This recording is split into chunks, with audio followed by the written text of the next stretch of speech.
ঘণ্টা পর পতাকা বৈঠকের মধ্য দিয়ে বিজিবি ও পুলিশ প্রশাসনের নিকট হস্তান্তর করেছে বিএসএফ ও ভারতীয় পুলিশ প্রশাসন। পহেলা মার্চ শনিবার বিকালে পুটিয়া সীমান্ত দিয়ে নিহত আল আমিনের মরদেহটি হস্তান্তর করা হয়। এ সময় দুই দেশেরই সীমান্তরক্ষী বাহিনীর পাশাপাশি পুলিশ প্রশাসনের উপস্থিতিও লক্ষ্য করা গেছে। এর পূর্বে গত ২৮শে ফেব্রুয়ারি শুক্রবার সন্ধ্যায় পুটিয়া সীমান্তে ভারতীয় সীমান্তরক্ষী বাহিনী বিএসএফের গুলির আঘাতে মাটিতে লুটিয়ে পড়েন আল আমিন। তারপর তাকে টেনে হিঁচড়ে সেখান থেকে নিয়ে যায় বিএসএফ। এরপর রাত ৯টায় বিশালগড়ের একটি হাসপাতালের কর্তব্যরত চিকিৎসকরা আল আমিনকে মৃত ঘোষণা করেন।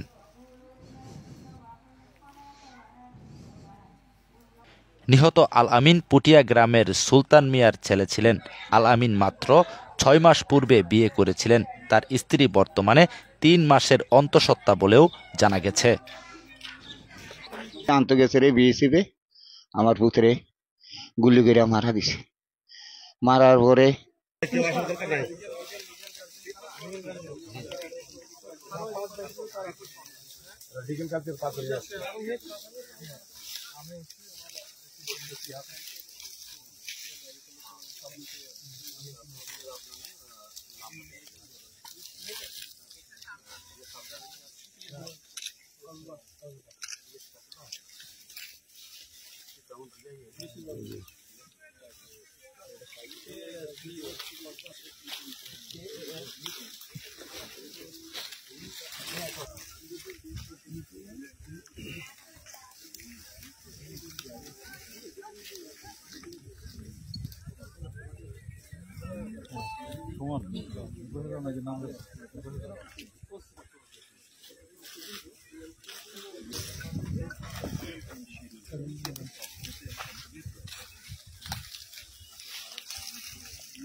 ভালো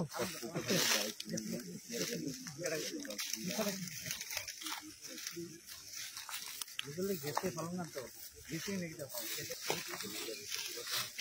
তেল লাগতো না, বলছি না তেল লাগতো না।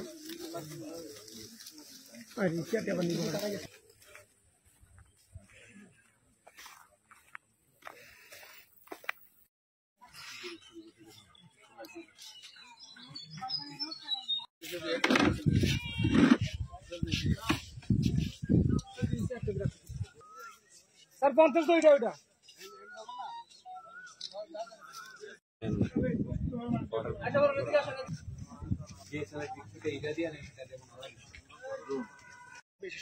এমনি পরে আমার কাছে কত